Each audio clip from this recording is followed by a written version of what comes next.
तो चलिए दोस्तों, एक नई क्लास के अंदर नए मॉडल पेपर के अंदर चलते हैं, जो आज का पहला मॉडल पेपर होने वाला है। तो सभी स्टूडेंट जल्दी से क्लास को लाइक और शेयर जरूर कर देना, और अंत में अपना स्कोर जरूर बताना कितने आपके पर्सन सही होते हैं और कौन कौन से पर्सन आपके गलत होते हैं और किस वजह से गलत होते हैं। साथ में एक्सप्लेनेशन करवाने का प्रयास भी करूंगा ताकि आपकी सारी चीजें रिविजन हो जाए। तो चलो, पहला क्वेश्चन। राजस्थान राज्य विद्युत उत्पादन निगम लिमिटेड की स्थापना कब हुई? 19 जुलाई 2000, 19 जुलाई 2001, 19 जुलाई 2002, 19 जुलाई 2003। आप अब बात आती है राजस्थान सरकार के द्वारा राजस्थान राज्य विद्युत निगम लिमिटेड की स्थापना। तो उसको कंपनी का एक्ट था दोस्तों, कौन सा, किस एक्ट के तहत दोस्तों की जाती है? कंपनी एक्ट दोस्तों 1956 के तहत आपके विद्युत उत्पादन निगम लिमिटेड की स्थापना करता है। कब की जाती है? तो 19 जुलाई 2000 के अंदर दोस्तों। कुल मिला के ऑप्शन नंबर ए हो जाएगा एकदम सही। ऐसे दोस्तों 5 कंपनियों के अंदर बांटा दिया, अलग अलग प्रकार की दोस्तों 5 कंपनियां बनाई गई राजस्थान राज्य विद्युत निगम लिमिटेड के अंदर ही दोस्तों। 5 कौन कौन सी बनती है? अब मैं एक एक का नाम लिख रहा हूं, याद होना चाहिए। राजस्थान ऊर्जा, राजस्थान ऊर्जा विकास निगम लिमिटेड, विकास निगम लिमिटेड दोस्तों, लिमिटेड। एक मिनट।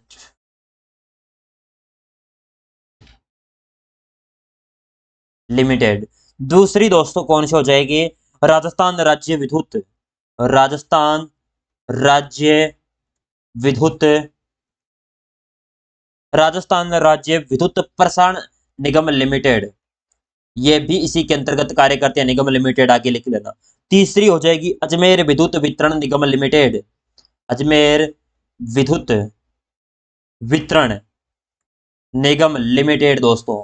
और चौथी हो जाएगी जयपुर विद्युत वितरण निगम लिमिटेड। और पांचवी हो जाएगी जोधपुर विद्युत वितरण निगम लिमिटेड। इसके तहत दोस्तों ये 5 कंपनियां हैं, रजिस्टर्ड है, जो इनके तहत दोस्तों राज्य विद्युत उत्पादन निगम लिमिटेड है, इसके अंतर्गत आती है। और जो आपकी मुख्य राज्य विद्युत निगम लिमिटेड है, इसकी स्थापना कंपनी एक्ट था 1956, जिसके तहत स्थापना होती है 19 जुलाई 2000 के अंदर। इतनी एक्सप्लेनेशन करूंगा ताकि सारी चीज आपको कंठस्थ याद होनी चाहिए। ठीक है, अगला प्रश्न। राजस्थान सरकार ने पर्यटन को उद्योगों का दर्जा कब दिया जाता है? एक तो दोस्तों जन उद्योग का और एक उद्योग का, दोनों अलग अलग प्रश्न बनते हैं। ये प्रश्न है उद्योगों का दर्जा। तो राजस्थान सरकार के द्वारा पर्यटन को उद्योगों का क्षेत्र कब बनाया जाता है? 1989 के अंदर। ऑप्शन नंबर सी हो जाएगा एकदम सही। पर्यटन को उद्योगों का दर्जा दिलाने में दोस्तों महत्वपूर्ण आपके उद्योगों को उपलब्ध होने वाली सुविधाएं और जो छोट पर्यटन इकाई को भी उपलब्ध दोस्तों करवाने के लिए आपका जो उद्योगों का दर्जा है वो दिया जाता है। राजस्थान खाद्य एवं ग्रामोद्योग बोर्ड ने अपने प्रशिक्षण केंद्रों में ग्रामीण व शहरी युवाओं को प्रशिक्षण देता है। यह केंद्र कहां पर स्थित है? जयपुर और सिरोही, जयपुर उदयपुर बीकानेर, जयपुर जोधपुर उदयपुर, जयपुर टोंक उदयपुर। यानी प्रशिक्षण केंद्र जो आपको क्या करता है दोस्तों, जो आपके प्रशिक्षण केंद्र को संचालन हेतु दोस्तों राज्य सरकार को धनराशि उपलब्ध कराने का कार्य करता है, जो अपने खाद्य ग्रामोद्योग बोर्ड के द्वारा। और इनका केंद्र की बात करी जाए तो केंद्र है जयपुर और सिरोही के अंदर, जयपुर और सिरोही। और प्रशिक्षण केंद्र की बात करी जाए, प्रशिक्षण केंद्र तो दोस्तों एक तो पुष्कर अजमेर के अंदर भी है आपका, याद रखना। प्रशिक्षण केंद्र जयपुर सिरोही में, जयपुर में कौन सा है? जयपुर में तो आपका याद रखना सांगानेर मानसरोवर वाला, सांगानेर मानसरोवर। और सिरोही में बात करी जाए माउंट आबू वाला। और एक आपको याद रखना है पुष्कर अजमेर के अंदर भी शामिल है, ऑप्शन में नहीं है इसलिए दोस्तों आपको मैं लिखवा देता हूं। 3 जगह आपके प्रमुख उद्योग प्रशिक्षण के अंदर बने हुए ग्रामोद्योग बोर्ड के लिए। महिलाओं के सर्वांगीण और सशक्तिकरण के उद्देश्य से इंदिरा महिला शक्ति निधि योजना कब प्रारंभ की गई? दिसंबर 2017, दिसंबर 2018, दिसंबर 2019, दिसंबर 2020। इंदिरा महिला शक्ति निधि योजना जो सर्वांगीण शक्ति जो सशक्तिकरण के उद्देश्य से दोस्तों शुरू की जाती है, और ये कब की जाती है? 18 दिसंबर 2019 को दोस्तों, ऑप्शन सी। इंदिरा गांधी शहरी योजना कब प्रारंभ की गई? अब दोस्तों प्रश्न दोनों अलग अलग है। वो तो इंदिरा महिला शक्ति निधि योजना, और यह है इंदिरा गांधी शहरी रोजगार योजना। एक मैं दोस्तों कल या परसों की बात है, मैं एक इंटरव्यू देख रहा, पुराना इंटरव्यू था, ऐसा ही स्टूडेंट थे, इनका इंटरव्यू था। उत्कर्ष के द्वारा लिया जा रहा था। उसके अंदर पूछा जाता है कि आपके मनरेगा और आपके इंदिरा गांधी शहरी रोजगार योजना दोनों समान है या अलग अलग है, और इसमें कितने दिन का रोजगार दिया जाता है और उसमें कितने दिन का मनरेगा। ये भी उससे, एक लड़की थी, उससे इंटरव्यू के अंदर क्वेश्चन पूछा गया था। उत्कर्ष का इंटरव्यू था, शायद तुम्हें थोड़ा थोड़ा याद है तो।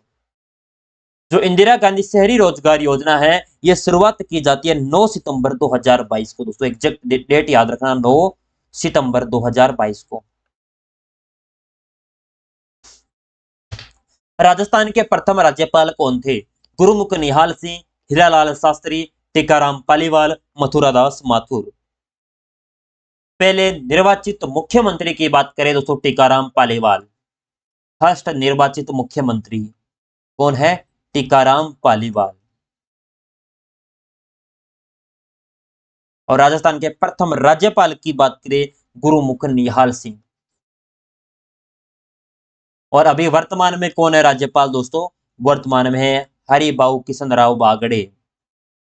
हरिभाऊ किशन राव बागड़े, ये वर्तमान में दोस्तों अपने राजस्थान के क्या है? राज्यपाल। राज्यपाल के बारे में दोस्तों किस अनुच्छेद के अंदर है? अनुच्छेद 155 के अंदर। इसके बारे में दोस्तों अनुच्छेद 155 के अंदर दोस्तों राज्यपाल के बारे में पूर्ण डिटेल के अंदर आपको याद रखना है। वैसे आपको याद होगा दोस्तों, राज्यपाल मैंने टॉपिक पढ़ाया था पॉलिटी के अंदर। आपको किन किन स्टूडेंट ने क्लास देखी है? अगर नहीं देखी है दोस्तों, तो अभी जाकर वो क्लास देखिएगा, क्योंकि क्वेश्चन वहीं से बनेंगे जो पढ़ा दिया जाता है। चलो, जो 1 नवंबर 1956 के अंदर दोस्तों राज प्रमुख का दोस्तों बनाया जाता है। 1956 से पहले तो दोस्तों क्या हुआ करते थे? राज्यपाल ही हुआ, सॉरी अपने राज प्रमुख हुआ करते थे। 1 नवंबर 1956 के अंदर दोस्तों राज प्रमुख पद हटाकर दोस्तों आपके राज्यपाल पद बनाया जाता है दोस्तों। 7वां संविधान संशोधन किसके द्वारा? 7वां संविधान संशोधन होता है उसके तहत दोस्तों। और दोस्तों राज्यपाल की बात करें दोस्तों, तो अनुच्छेद कहां से कहां तक है? जल्दी से बताइएगा, राज्यपाल के बारे में उल्लेख कहां से कहां तक है? वैसे तो बात करें दोस्तों, प्रत्येक राज्य के अंदर राज्यपाल होगा 153 में है, ठीक है ना। यहाँ पर 153 कर लेना, मैंने 155 बता दिया, 153। अब बताता हूँ एक एक अनुच्छेद के बारे में। अनुच्छेद 153 क्या कहता है? प्रत्येक राज्य में राज्यपाल होगा, यह अनुच्छेद 153 में कहा गया। एक मिनट, माइक आवाज सही नहीं आ रही क्या? चलो। और दूसरी बात, इसमें दोस्तों प्रत्येक राज्य का राज्यपाल होगा, और 7वां संविधान संशोधन होता है 1956 के तहत। धारा 6 के अंदर प्रावधान किया गया कि एक राज्यपाल 2 राज्यों का राज्यपाल बन सकता है, नियुक्त कर सकता है दोस्तों इनके बारे में।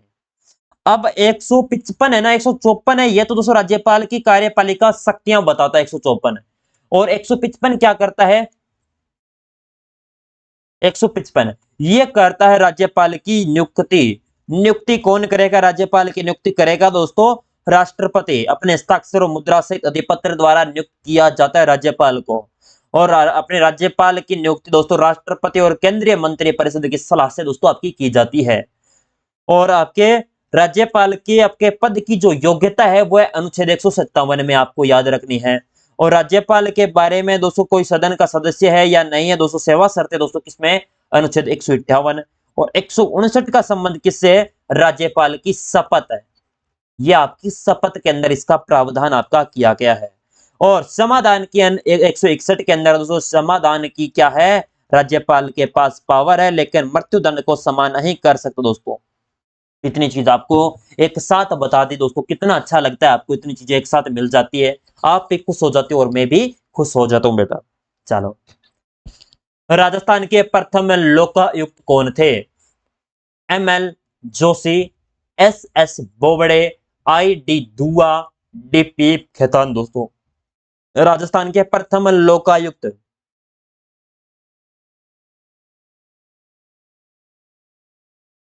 ये थे दोस्तों ID दुआ।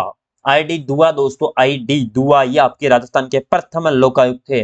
राजस्थान में लोकायुक्त अधिनियम दोस्तों कौन सा था? 1973 के तहत दोस्तों इनकी नियुक्ति की जाती है। एक्ट कौन सा? 1973 का। मुख्यमंत्री को शपथ कौन दिलाता है? मुख्यमंत्री महोदय को उच्च न्यायालय का मुख्य न्यायाधीश, राज्य का राज्यपाल, राज्य विधानसभा का अध्यक्ष, राष्ट्रपति द्वारा आपका नियुक्त कोई व्यक्ति, यानी मुख्यमंत्री को दोस्तों शपथ दिलाने का कार्य कौन करेगा? तो मुख्यमंत्री का दोस्तों किस अनुच्छेद के अंदर उल्लेख किया गया है? अनुच्छेद 164 के अंदर मुख्यमंत्री एक राज्य के अंदर मुख्यमंत्री होगा, इसके बारे में उल्लेख है। और इसकी जो आपके मुख्यमंत्री है ना, इसकी नियुक्ति कौन करेगा, यह भी आपको ध्यान रखना है। मुख्यमंत्री की नियुक्ति राज्यपाल। और राज्यपाल किस लिए करता है दोस्तों? राज्यपाल मुख्यमंत्री से परामर्श के लिए दोस्तों। मुख्यमंत्री परामर्श अपने दोस्तों किसको देगा? राज्यपाल। राज्यपाल को बताएगा क्या है आपके पास, क्या राज्य की स्थिति है, कि क्या कुछ करना है इनके बारे में। और राज्य अपने जो मुख्यमंत्री होता है, इनका कार्यकाल कितना होता है? 5 वर्ष का दोस्तों, सामान्यतः। और राज्यपाल के प्रसाद पर्यंत तक दोस्तों मुख्यमंत्री अपने पद पर रह सकता है। यह भी आपको ध्यान रखना है। राज्यपाल त्यागपत्र और शपथ दोनों दोस्तों किसको देगा? राज्यपाल को। और मुख्यमंत्री का त्यागपत्र समस्त मंत्रिपरिषद का त्यागपत्र माना जाता है दोस्तों। अगर मुख्यमंत्री के मन में आ गया कि मुझे पूरी मंत्रिमंडल को आपको क्या करना है? भंग करना है, तो मुख्यमंत्री क्या कर देगा? पूरी अपना इस्तीफा दे देगा। तो पूरी मुख्यमंत्री परिषद है, सो आपकी पूरी मंत्री परिषद है वो क्या हो जाएगी? बर्खास्त हो जाएगी।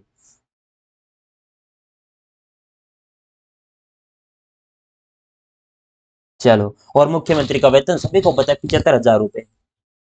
राजस्थान में चतुर्थ राष्ट्रपति शासन कब लागू हुआ? 1980, 1990, 1992, 1993। पहला कब लगा? बताओ पहला। पहला लगता है, तब मैं एग्जैक्ट डेट सही लिखाने वाला हूं। 13 मार्च, 13 मार्च 1967 से लेकर आका 26 अप्रैल 1967 तक दोस्तों, पहला। सेकंड की बात करें, सेकंड लगता है 30 अप्रैल, 30 अप्रैल 1977 से लेकर 21 जून 1977 तक। और तीसरा लगता है आपका 17 फरवरी 1980 से दोस्तों आपका 5 जून 1980 तक। और लास्ट और अंतिम अपना राष्ट्रपति शासन लगता है दोस्तों आपका 15 दिसंबर 1990 से 3 दिसंबर 1993 तक दोस्तों। और सबसे बड़ा राष्ट्रपति शासन यही है। लगभग दोस्तों 1 साल ही मानो, थोड़ा ही दिन कम रहा था। और ये आपका 1992 या 93 दोस्तों। यहाँ पर क्या करके आओगे दोस्तों, आप बताओ। यहाँ पर आपका राष्ट्रपति कब लागू हुआ दोस्तों, यहाँ पर पूछा है, कब लगा नहीं, हाँ कब लागू हुआ। तो दोस्तों समाप्त 93 में होता है, लागू दोस्तों 92 में होता है। याद रखना, यहाँ पर कंफ्यूज मत हो जाना कि सर यहाँ पर 93 कर देते हैं। क्वेश्चन को ध्यानपूर्वक पढ़ लोगे तब आपको समझ में आएगा। पहला 1967, दूसरा 70, तीसरा 80, चौथा 90। भारत के राष्ट्रपति चुनाव में राजस्थान का एक विधायक का मत मूल्य है 128, 129, 130, 131। 129 होता है दोस्तों। राजस्थान के प्रथम अनुसूचित जाति से आने वाले मुख्य सचिव हैं भगवत सिंह मेहता, के राधाकृष्णन, निरंजन कुमार आर्य, विपिन बिहारी लाल माथुर दोस्तों। यानी प्रथम अनुसूचित जाति से आने वाले मुख्य सचिव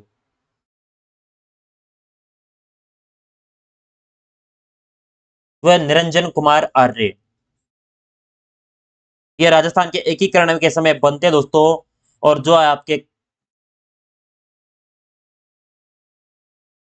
ये थोड़ी बनते दोस्तों निरंजन कुमार, हाँ ये आपके अनुसूचित जाति से बनते हैं। एकीकरण के समय तो पहले बने थे दोस्तों, कौन? अपने के राधा कृष्णन दोस्तों, जो आपके 13 अप्रैल 1949 को, 13 अप्रैल 1949 को दोस्तों ये के राधा कृष्णन बनते हैं। राजस्थान में पंचम वित्त आयोग की अध्यक्ष कौन था या थी? बेडी कल्ला, माणिकचंद सुराणा, ज्योति किरण, हीरालाल देवपुरा। जो आपका दोस्तों कौन सा है? पांचवा वित्त आयोग। पांचवा वित्त आयोग कब से कब तक दोस्तों? 1 अप्रैल से लेकर 2015 से लेकर 31 मार्च 2020 तक दोस्तों। यह पांचवे वित्त आयोग दोस्तों था। तो अभी वित्त आयोग कौन सा चल रहा है? छठा वित्त आयोग।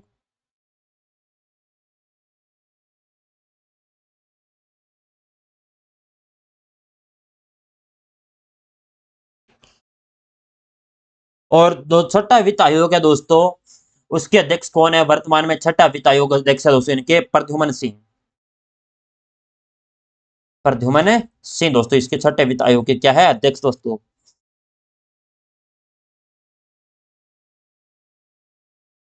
12 अप्रैल 2021 को दोस्तों इसका गठन होता है छठा वित्त आयोग का, ये भी आपको ध्यान रखना है।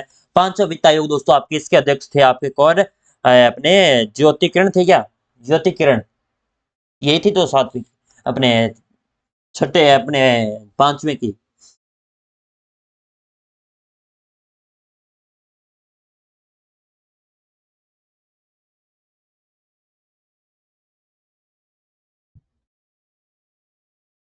हाँ, सातवां वित्त आयोग वर्तमान में चल रहा है ना, सातवां वित्त आयोग जिसका दोस्तों 1 अप्रैल 2025 से लागू हो गया ना। 1 अप्रैल 2025 से 31 मार्च 2030 तक लागू रहेगा, ठीक है ना, याद रखना। और सातवें वित्त आयोग के अध्यक्ष की बात करें दोस्तों, जो अभी बने हैं कौन? अभी मैंने अभी थोड़ी देर पहले ही दोस्तों मैंने पढ़ा था, थोड़े दिन पहले, अभी याद नहीं आ रहा। अशोक चौधरी, अशोक चौधरी ये आपके बने हैं, अशोक चौधरी। छठा पूरा हो चुका है। सातवां वित्त आयोग दोस्तों 1 अप्रैल 2025 से लेकर 31 मार्च 2030 तक दोस्तों रहेंगे। और इसके प्रद्युमन सिंह छठे वित्त आयोग के, ये भी आपको ध्यान रखना है। और सातवें वित्त वर्ष की रिपोर्ट अपने वित्त आयोग की रिपोर्ट दोस्तों, सातवें वित्त आयोग जो अपने केंद्र का आता है दोस्तों, अभी केंद्र के अंदर 16वां चल रहा है या 17वां? राजस्व मंडल का मुख्यालय कहां पर है? अजमेर, जयपुर, बीकानेर, जोधपुर।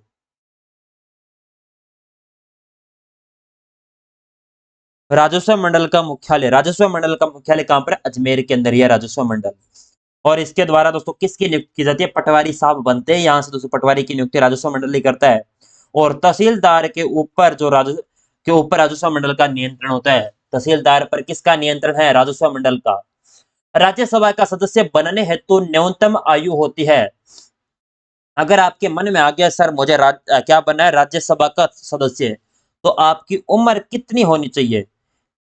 राज्यसभा की संरचना का उल्लेख दोस्तों अपने अनुच्छेद किसके तहत है? अनुच्छेद दोस्तों 80 के तहत। अनुच्छेद 80 के तहत दोस्तों आप राज्य जो सभा है उसका जो आपका क्षेत्र है संरचना का उल्लेख किया गया है। और राज्यसभा का सदस्य बनने के लिए आपकी उम्र कितनी होनी चाहिए? 30 वर्ष। राज्यसभा का सदस्य का निर्वाचन अप्रत्यक्ष होता है, अर्थात राज्य के विधानसभाओं के निर्वाचित सदस्यों के द्वारा निर्वाचन होता है। यानी अगर राज्यसभा के सदस्य बनना है तो दोस्तों इसके बारे में अप्रत्यक्ष चुनाव होंगे, जो आपके विधानसभा में निर्वाचित सदस्य हैं उनकी वोटिंग होगी। सॉरी दोस्तों। राजस्थान उच्च न्यायालय की पीठ बेंच निम्न में से कहां पर स्थित है दोस्तों? अभी हाल ही में जेल प्रहरी में पूछा गया प्रश्न है ये। बीकानेर, अजमेर, जयपुर, जोधपुर। जोधपुर में या जयपुर? खंडपीठ ये जयपुर में है। मुख्य उच्च न्यायालय कहां पर है? जोधपुर में।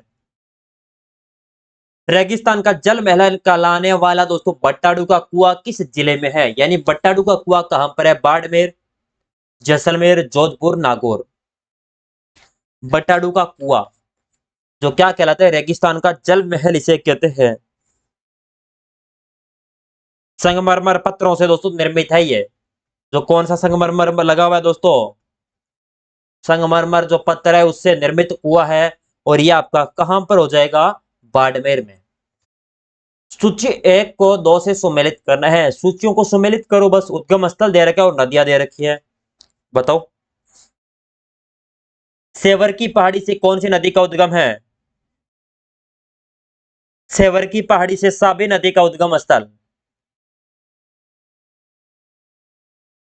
साबी का हो जाएगा क्या? चौथा। सेवर की पहाड़ियां कहां पर है? जयपुर में दोस्तों। कहां पर है सेवर की पहाड़ियां? जयपुर में। कोटड़ी की पहाड़ी से दोस्तों कांकन्य नदी, कोटड़ी की पहाड़ी से दोस्तों कांकन्य नदी का दोस्तों उद्गम स्थल। और कोटड़ी की पहाड़ियां कहां पर है? जैसलमेर। मनोहरपुरा की पहाड़ी से रूपारेल नदी का उद्गम स्थल है। और मनोहरपुरा जो रूपारेल थोड़ी जगह हो जाएगी, एक मिनट है। रूपारेल नहीं होगी, मेंथा नदी। मनोहरपुरा पहाड़ी से मेंथा नदी दोस्तों। और मनोहरपुरा की पहाड़ियां कहां पर है? जयपुर में। और उदयनाथ की पहाड़ियों से दोस्तों रूपारेल नदी का उद्गम स्थल है। और आपके उदयनाथ की पहाड़ियां कहां पर है? अलवर में। 4 3 1 2, इसमें नहीं है 4 3 2 1 नहीं, 4 3 1 3 नहीं, 4 3 1 2 दोस्तों आपका डी ऑप्शन। सेवर की पहाड़ियां जयपुर, कोरडे की पहाड़ी जैसलमेर, मनोरपुरा की पहाड़ियां जयपुर, उदयनाथ की पहाड़ियां अलवर दोस्तों। नदियां सेवर से साबे, कोटड़ी से कांकने, मनोहरपुरा से मैंथा, उदयनाथ से दोस्तों आपकी रूपारेल नदी। राज्य का प्रथम कृषि विज्ञान केंद्र कहां पर स्थित है? राज्य का प्रथम दोस्तों आपसे पूछा जाए कृषि विज्ञान केंद्र, बराल सीकर, फतेहपुर सीकर, अविका नगर टोंक, नगर भरतपुर।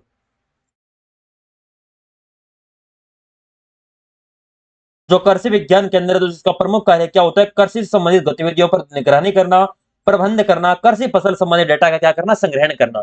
ये दोस्तों कृषि विज्ञान केंद्र का प्रमुख उद्देश्य होता है। और यह कहां पर है? फतेहपुर सीकर के अंदर, ऑप्शन नंबर बी। राजस्थान में सर्वप्रथम सरकारी बस सेवा का संचालन कब और कहां पर हुआ? जयपुर 1950, टोंक 1952, उदयपुर 1951, जोधपुर 1953। इतना बता देता हूं, टोंक से शुरुआत होती है 1952 के अंदर। स्वतंत्रता के पश्चात दोस्तों राजस्थान में यहीं से, बी ऑप्शन। राजस्थान में सीमेंट बनाने के सर्वाधिक कारखाने किस जिले में है? नागौर, चित्तौड़गढ़, कोटा, बूंदी। सीमेंट बनाने के कारखाने। अब सीमेंट बनाने वाले कारखाने याद कर लो कहां पर कौन कौन सा है। सबसे पहले जेके सीमेंट। जेके सीमेंट का कारखाना कहां पर है? जेके सीमेंट का है निम्बाहेड़ा चित्तौड़गढ़। कहां पर है? निम्बाहेड़ा चित्तौड़गढ़। यहां पर आपके किस सीमेंट का कारखाना है? जेके सीमेंट का। दूसरा है चेतक सीमेंट। चेतक है सीमेंट।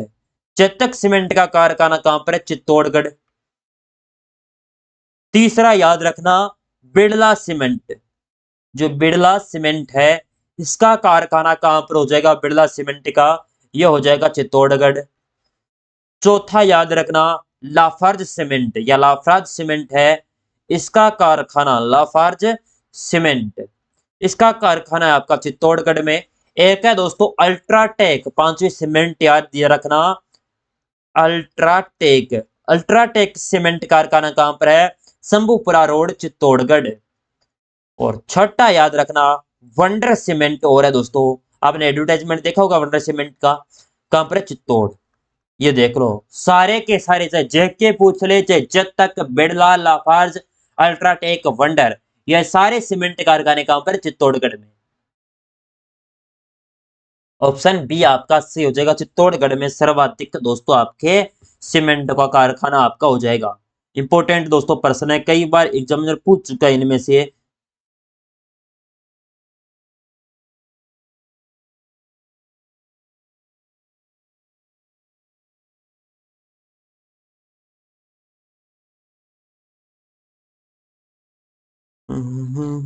चलो चलो चलो चलो, अगला प्रश्न। हाड़ौती के पठार की उत्पत्ति किस काल में हुई है? ट्रियासिक, जोरेसिक, ट्रेसेरी या क्रिटेशियस? दोस्तों बताओ, मैं पानी पी लेता हूं तब तक। आराम से बताना, आसान प्रश्न है, गलत मत कर देना दोस्तों, मैं अंत में बताऊंगा इतने प्रश्न आज अपने किए।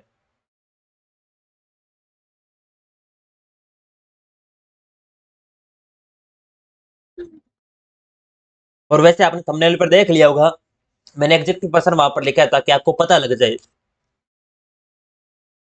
स्कोर से भी बताना कि इतने सर सही होते हैं, और आपने सारी डिटेल बताई वो भी समझ में आ गई।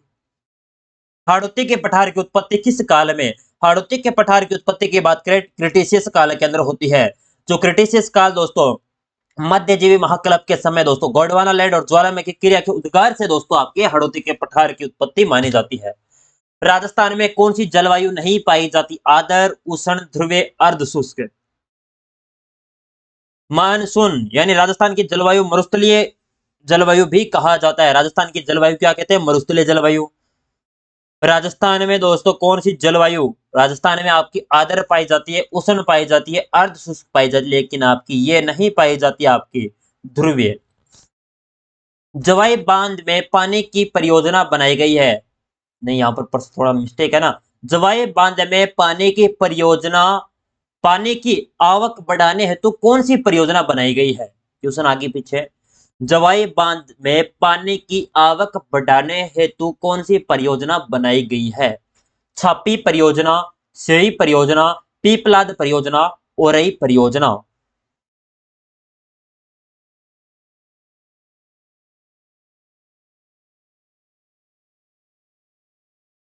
सही परियोजना कहां पर है दोस्तों? आपके उदयपुर के कोटड़ा के अंदर। उदयपुर के अंदर कोटड़ा तहसील है, वहां पर। अभी दोस्तों कोटड़ा तहसील के अंदर एक भयंकर दोस्तों अभी वहीं पर हुआ है क्या, सौर ऊर्जा वाला, सौर ऊर्जा की प्लेटों का बहुत ज्यादा नुकसान हुआ है वहां पर। मुझे एक वीडियो देखा था मैंने इंस्टा पर दोस्तों, और कहीं नहीं देखा था। कहां पर होता है एक बार बताना दोस्तों, मैंने न्यूज तो नहीं देखी। और वहां पर दोस्तों आपके सही परियोजना के तहत ऑप्शन बी हो जाएगा, सही परियोजना के तहत एक सुरंग बना के, सुरंग के माध्यम से जल को पाले में स्थित जवाई बांध तक दोस्तों आपका पहुंचाया जाता है। सही परियोजना दोस्तों जो आपकी जल सुरंग परियोजना है एक। राजस्थान के कुल क्षेत्रफल लगभग कितना प्रतिशत, यहाँ पर बहुत क्वेश्चन में मिस्टेक आ रही है ना। राजस्थान के कुल क्षेत्रफल का पश्चिमी मरुस्थलीय क्षेत्रफल लगभग कितना प्रतिशत है? यानी कुल क्षेत्रफल का पश्चिमी मरुस्थलीय, तो पश्चिमी मरुस्थलीय 61.11। आसान प्रश्न। जयसमंद झील किस जिले में स्थित है? उदयपुर, डूंगरपुर, प्रतापगढ़, चित्तौड़गढ़।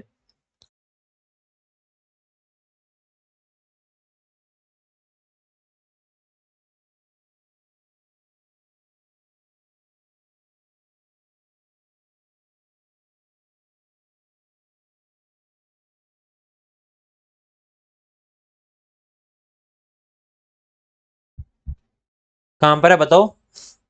जयसमंद झील, जयसमंद झील आपकी उदयपुर में। Option A. केंद्रीय ऊंट प्रजनन केंद्र कहां पर बना हुआ है? बीकानेर, जोधपुर, जयपुर, जैसलमेर।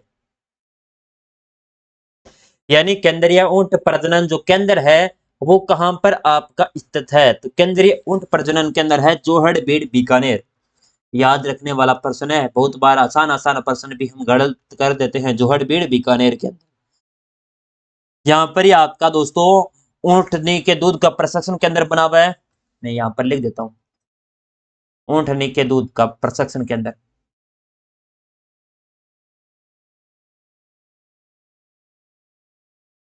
प्रसंस्करण केंद्र यहीं पर है आपका। और यहीं पर दोस्तों ऊंट का प्रजनन केंद्र है।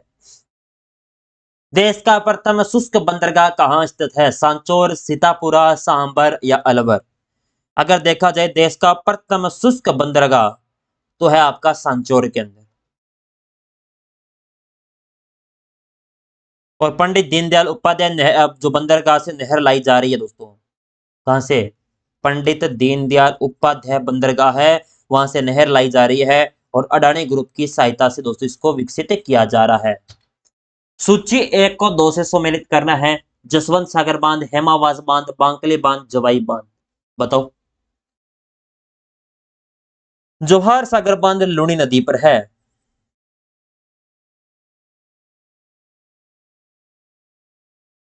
दो।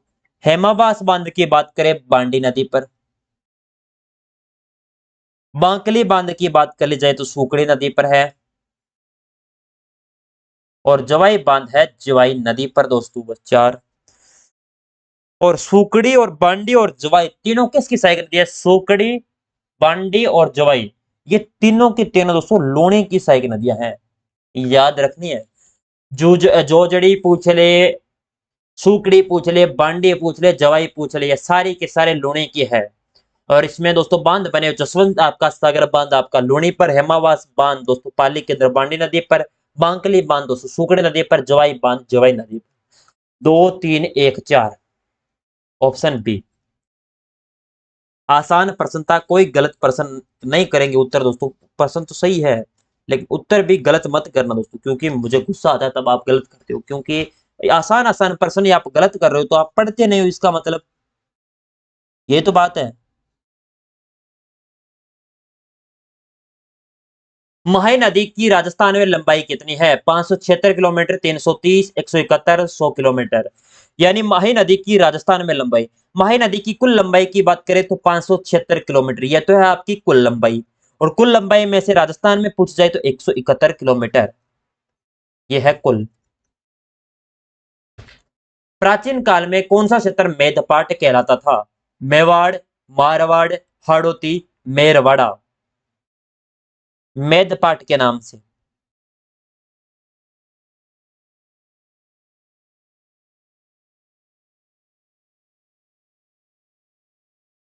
एक मिनट, 1%। अच्छा छूटा है क्या बीच में? चलो बाद में कर लेंगे, इसको पहले करो। प्राचीन काल में जो आपका शिवी जाति ने मेवाड़ के आसपास राज्य के अंदर उसको क्या करते हैं? स्थापित करते हैं। कौन सा? जो आपके शिवी जाति के मेवाड़ के पास, शिवी जाति के लोग थे मेवाड़ के पास। और इस क्षेत्र को क्या कहलाता था? जो मेदपाट कहलाता था। और मध्यमिका नगरी दोस्तों इसकी राजधानी थी। मध्यमिका ये नगरी इसकी राजधानी हुआ करती थी। बड़ा बाग पवन ऊर्जा संयंत्र कहां पर आपका बना हुआ है? प्रतापगढ़, जैसलमेर, सीकर, जोधपुर। बड़ा बाग पवन ऊर्जा संयंत्र ये आपके 2000 मार्च 2001 के अंदर दोस्तों विकसित किया जाता है। कहां पर है? जैसलमेर में स्थापित। कहां पर है? जैसलमेर के अंदर स्थापना की जाती है। राज्य के प्रथम निजी क्षेत्र की पवन विद्युत इकाई दोस्तों ये हो जाएगी। और कहां पर है? जैसलमेर में। ऑप्शन नंबर बी एकदम सही हो जाएगा आपका, एकदम एक्यूरेट। मेवाड़ शासक बप्पा रावल का मूल नाम क्या था?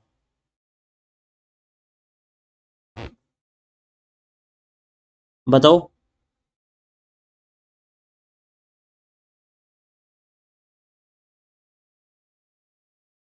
मेवाड़ शासक दोस्तों का बप्पा मेवाड़ शासक बप्पा रावल का मूल नाम गुवादित्य, महेंद्र द्वितीय, काल भोज या अलट?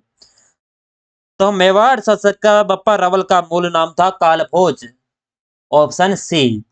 बप्पा रावल को बप्पा की उपाधि किसने दी थी दोस्तों बताओ? बप्पा रावल को बप्पा की उपाधि हरित ऋषि के द्वारा। हरित ऋषि थे, इनके द्वारा बप्पा रावल की उपाधि दोस्तों इन्हें दी जाती है। और बप्पा रावल ने 1734 में ईस्वी में हरित ऋषि से आशीर्वाद मान लेकर दोस्तों जो मौर्य को परास्त कर चित्तौड़ पर अधिकार करने वाले बप्पा रावल थे। और बप्पा रावल ने नागंदा को अपनी राजधानी बनाया। फिर किसको? नागंदा, जो आपके चित्तौड़गढ़ की अपनी राजधानी बनाते हैं चित्तौड़ पर अधिकार करके। राजपुताना का प्रथम शासक कौन था जिसने मुगलों की अधीनता स्वीकार की थी? मोटा राजा उदयसी, हरराय भाटी, महाराणा अमर सिंह प्रथम, भारमल। यानी राजपुताना का प्रथम शासक जिनके द्वारा मुगलों की अधीनता है वो स्वीकार कर ली जाती है। तो अधीनता स्वीकार करने वाले दोस्तों राजा थे आपके, बताओ, भारमल। और भारमल राजपुताना के प्रथम शासक है जिनके द्वारा दोस्तों 1562 के अंदर अकबर के साथ भारमल ने अपनी पुत्री थी दोस्तों हरकाबाई। कौन सी बाई? हरकाबाई। जिनका विवाह सांबर में करवाते हैं दोस्तों, किससे? अकबर के साथ। अकबर के साथ दोस्तों भारमल अपनी पुत्री थी हरकाबाई, जिनका विवाह अकबर के साथ 1562 के अंदर सांबर के अंदर करवाते हैं। और भारमल ने अपने पुत्र था दोस्तों भगवंत दास व पौत्र मानसी फर्स्ट की नियुक्ति मुगल दरबार के अंदर करने वाले भी शासक कौन थे? भारमल। इनका पुत्र एक तो था भगवंत दास और पौत्र यानी पोता कौन था? मानसी फर्स्ट। याद रखना मानसी फर्स्ट किसका पोता है? भारमल का। किसका? और आपके भारमल अपने पुत्र था भगवंत दास, जिनको मारवाड़ के राठौड़ राजवंश के संस्थापक कौन थे? जयचंद, राव सिंहा, राव जोधा, राव गांगदेव। अगर देखा जाए मारवाड़ के राठौड़ राजवंश के संस्थापक, तो मारवाड़ के राठौड़ राजवंश के संस्थापक आपके हैं राव सिंहा। राव सिंहा दोस्तों मोहनोत नैन सीरी ख्यात दोस्तों, जिसके अनुसार आपके जो राठौड़ वंश राजवंश की स्थापना जयचंद गढ़वाल के पुत्र थे राव सिंहा, इनके द्वारा दोस्तों कहां पर 1237 ईस्वी के अंदर है पाली के बिट्ठू गांव के अंदर दोस्तों, पाली के बिट्ठू गांव के अंदर स्थापना करते हैं। बिट्ठू गांव। और पुत्र किसके थे? ये आपके जयचंद गढ़वाल, इनके पुत्र थे। 1857 ईस्वी में क्रांति के समय राजस्थान एजेंट गवर्नर जनरल कौन था? George Patrick Lawrence, mister Lockett, colonel Eden या उपयुक्त में से कोई नहीं। 1857 की क्रांति के समय तो 1857 की क्रांति के समय दोस्तों आपके जॉर्ज पैट्रिक लॉरेंस था राजस्थान का। राजस्थान का पूछा जाए आपका पहला गवर्नर जनरल कौन था दोस्तों, बताओ। पहला ये था दोस्तों मिस्टर लॉकेट। मिस्टर लॉकेट दोस्तों ये राजस्थान का प्रथम first governor general, governor to general दोस्तों, ठीक है। महाराणा प्रताप के हाथी का नाम चेतक, राम प्रसाद, हवाई या मर्दाना। यानी महाराणा प्रताप के हाथी का नाम बताओ दोस्तों। हल्दी घाटी के पश्चात, हल्दी घाटी से पहले महाराणा प्रताप के हाथी का नाम था दोस्तों आपका अपने राम प्रसाद।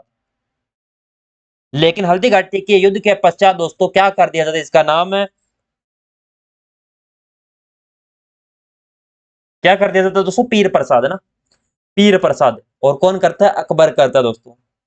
अकबर के द्वारा दोस्तों हल्दी घाटी युद्ध के बाद महाराणा प्रताप के हाथी का नाम पीर प्रसाद कर देता है। चेतक दोस्तों, अब काफी स्टूडेंट जल्दबाजी के अंदर महाराणा प्रताप के हाथी का नाम क्या था, चेतक करके आ जाते हैं। चेतक अपने महाराणा प्रताप के घोड़े का नाम था। अब यहाँ पर काफी मैंने यह बताई नहीं राम प्रसाद, और मैंने उसका हल्दी घाटी युद्ध के पश्चात है हाथी का नाम दोस्तों क्या कर दिया जाता है, अकबर के द्वारा पीर प्रसाद। तो स्टूडेंट का कमेंट भी आ चुका है कि सर वो तो अपना शहीद हो चुका था, तो शहीद तो हाथी थोड़ी हुआ था, घोड़ा हुआ था चेतक, ठीक है ना, याद रखिएगा। हवाई दोस्तों ये क्या है, अकबर के हाथी का नाम, अकबर के हाथी का नाम हवाई था। और आपके मर्दाना ये क्या था दोस्तों, मानसी फर्स्ट का हाथी था। हाथियों के नाम याद होना चाहिए, फर्स्ट का हाथी। यानी चेतक महाराणा प्रताप के घोड़े का नाम, राम प्रसाद महाराणा प्रताप के हाथी का नाम, पीर प्रसाद बाद अकबर करता है, हवाई अकबर के हाथी का नाम, मर्दाना मानसी फर्स्ट के हाथी का नाम दोस्तों। चलो, राजपुताना शब्द का प्रयोग सर्वप्रथम किसके द्वारा किया गया, colonel James Tod, William Crooke, George Thomas या उपयुक्त में से कोई नहीं। अगर देखा जाए राजपुताना शब्द का सर्वप्रथम प्रयोग करने वाले दोस्तों कौन थे, तो वो थे जॉर्ज थॉमस, और जिनके द्वारा राजपुताना नाम 1800 ईस्वी के अंदर दोस्तों किया जाता है। और इनकी पुस्तक थी दोस्तों लिखित रूप से दोस्तों, ये प्रयोग तो राजपुताना जॉर्ज थॉमस करता है, लेकिन लिखित रूप में आपको देखा जाए तो 1805 के अंदर विलियम्स फ्रैंकलिन दोस्तों करता है, विलियम फ्रैंकलिन, जिनके द्वारा दोस्तों राजपुताना को लिखित रूप में लिखा जाता है। और इनकी पुस्तक पुस्तक थी द मिलिट्री, आपकी the military memories of George Thomas, यहां पर लिख देता हूं the military, military memories, the military memories of George Thomas. इस पुस्तक के अंदर दोस्तों करते हैं आपके कौन, विलियम फ्रैंकलिन, लिखित रूप में। लेकिन सर्वप्रथम दोस्तों देखा जाए तो जॉर्ज थॉमस। राजस्थान के एकीकरण के समय कुल कितनी रियासतें थी, 15, 17, 19, 21। एकीकरण के समय दोस्तों आपके 19 तो रियासत थी, 3 आपके ठिकाने थे, और एक था दोस्तों केंद्र शासित प्रदेश यूटी। अब याद रखना है आपको। खानवा का युद्ध किन के मध्य लड़ा गया था, खानवा का युद्ध बताओ। राणा कुंभा महमूद खिलजी, राणा सांगा महमूद खिलजी, राणा सांगा इब्राहिम लोदी, राणा सांगा आपके बाबर। खानवा का युद्ध होता है 1527 के अंदर, याद रखिएगा, राणा सांगा और बाबर के मध्य। जो राणा सांगा है और बाबर के मध्य खानवा का युद्ध 1527 के अंदर किया जाता है। मेवाड़ का खजुराहो उपनाम किस मंदिर के को जाना जाता है, रूपण माता मंदिर, जगत अंबिका माता मंदिर, लकुलिस मंदिर, जगदीश मंदिर। मेवाड़ का खजुराहो के नाम से,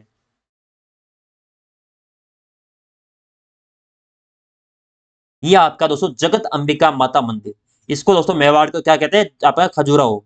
और इस मंदिर का दोस्तों निर्माण 10वीं सदी के अंदर होता है, 10वीं सदी के अंदर इसका निर्माण करवाया जाता है। और यह नागर शैली के अंदर निर्मित है दोस्तों, कौन सी शैली है, नागर शैली के अंदर निर्मित दोस्तों आपका मंदिर है। और ये आपके कहां पर है, अपने जगत अंबिका माता मंदिर उदयपुर के अंदर है। और मेवाड़ को क्या कहते हैं, खजुराहो इसे कहा जाता है। महाशिवरात्रि पशु मेला किस जिले में आयोजित होता है? हनुमानगढ़, करौली, झालावाड़, जालोर। महाशिवरात्रि पशु मेला का किस जिले के अंदर आयोजित होता है?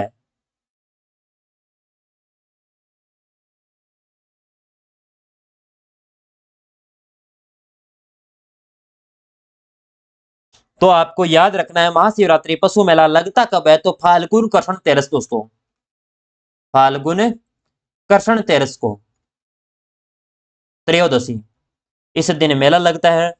और ये आपके हरियाणवी जो नस्ल है पशुओं के लिए प्रसिद्ध है, हरियाणवी नस्ल। अब हरियाणवी नस्ल है दोस्तों, तो नाम आपको याद रखना है, जिला कौन सा लग जाएगा। हरियाणवी नस्ल के लिए दोस्तों प्रसिद्ध पशु मेला है, यह है आपका करौली, करौली के अंदर। बागड़ के धनी के रूप में प्रसिद्ध है संत किरोड़ी बाबा, संत गणेश नारायण जी, संत महावीर जी, शंकर पीर बाबा। बागड़ के धनी के नाम से, बागड़ के धनी के नाम से दोस्तों प्रसिद्ध है आपके दोस्तों कौन? संत शक्कर पीर बाबा दोस्तों, शक्कर पीर बाबा, जिनकी दरगाह बनी हुई है दोस्तों नरहड़ गांव झुंझुनू के अंदर। इनकी दरगाह कहां पर है? दरगाह इनकी नरहड़ गांव, और नरहड़ गांव कहां पर है? नरहड़ गांव है आपका झुंझुनू के अंदर, वहां पर बनी हुई है। भैंसरोडगढ़ दुर्ग किस जिले में आपका स्थित है? भैंसरोडगढ़ दुर्ग उदयपुर, बांसवाड़ा, झालावाड़, चित्तौड़गढ़। भैंसरोडगढ़ दुर्ग तो चंबल व बामनी नदियों के संगम पर बना हुआ है, चंबल व आपकी बामनी नदी, बामनी नदी के संगम पर बना है। और ये कहां पर है? चित्तौड़गढ़ में।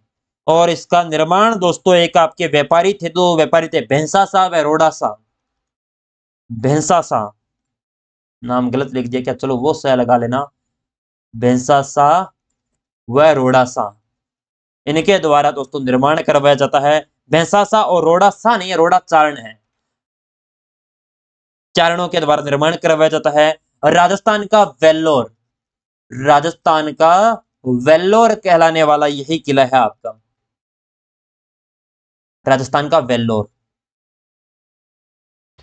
लोक देवता बाबा रामदेव जी के मंदिर को क्या कहा जाता है? देवरा, नेजा, मंदिर या इनमें से कोई नहीं। बाबा रामदेव जी के मंदिर में दोस्तों 5 रंगों की ध्वजा होती है, उसे कहते हैं नेजा। 5 रंगों की दोस्तों नेजा क्या होती है? 5 रंगों की ध्वजा। रामदेव जी के दोस्तों आराधना में कौन सा नृत्य किया जाता है? 13 ताली नृत्य।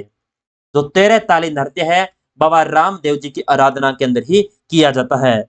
और बाबा रामदेव ने समाधि कहां पर लेते हैं? रुणेचा, रुणेचा के अंदर। और बाबा रामदेव एकमात्र कवि थे दोस्तों, लोक देवता जो कवि थे, और जिनके द्वारा दोस्तों एक तो 24 वाणियां है, वो आपके इन्हीं के द्वारा लिखी जाती है, 24 वाणियां ग्रंथ बाबा रामदेव जी के द्वारा। और इनके मंदिर को कहा जाता है दोस्तों देवरा। थार, धार नहीं दोस्तों, थार है यहाँ पर। थार की वैष्णो देवी के नाम से प्रसिद्ध देवी विरात्रा माता, अंबिका माता, तनोट माता या नागणेची माता। थार की वैष्णो देवी के नाम से, थार की वैष्णो देवी की बात करें तो वह तनोट माता, ऑप्शन सी, तनोट माता थार की वैष्णो देवी है, या सेना के जवानों की देवी, यानी सेना के जवानों की देवी भी दोस्तों आपके यही देवी है, जिनके द्वारा दोस्तों महत्वपूर्ण दोस्तों अगर देखा जाए तो तनोट देवी के माता के मंदिर के सामने 1965 के अंदर भारत और पाकिस्तान का युद्ध होता है। उसके अंदर दोस्तों एक भी बम दोस्तों वहां पर विस्फोट नहीं होता, उसके आसपास तो जो तनोट माता का मंदिर बना हुआ है उसके पास। और उसी के आपके उपलक्ष्य पर दोस्तों विजय स्तंभ बना हुआ है दोस्तों, भारतीय विजय का प्रतीक विजय स्तंभ दोस्तों कहां पर है? थार की वैष्णो देवी जैसलमेर तनोट माता के मंदिर के पास। और तनोट देवी को रुमाल देवी वाला माता कहते, सो रुमाल वाली माता। तनोट माता को किस देवी कहा जाता है? तनोट वाली, सॉरी रुमाल वाली देवी। और तनोट माता का मंदिर कहां पर है? जैसलमेर। चलो, यहां पर आपके 45 क्वेश्चन दोस्तों आपके पूरे होते हैं। आप बताओ 45 में से कितने सही किए हैं आपने? जल्दी से कमेंट बॉक्स में बताना आपका क्या स्कोर रहता है, क्या कुछ होता है। लगभग दोस्तों 40 से प्लस प्लस होने चाहिए सारे, क्योंकि आसान प्रश्न थे। और आपको 45 क्वेश्चन करवाए, साथ में 4 से गुणा कर लो दोस्तों, लगभग 150 से पार मान लो, 180 होता है लेकिन मैं 150 से प्लस प्लस क्वेश्चन दोस्तों आज की क्लास के अंदर करवाए। देख लो कितना दोस्तों पढ़ाया है। ठीक है, क्लास अच्छी लगे तो लाइक और शेयर जरूर करिएगा।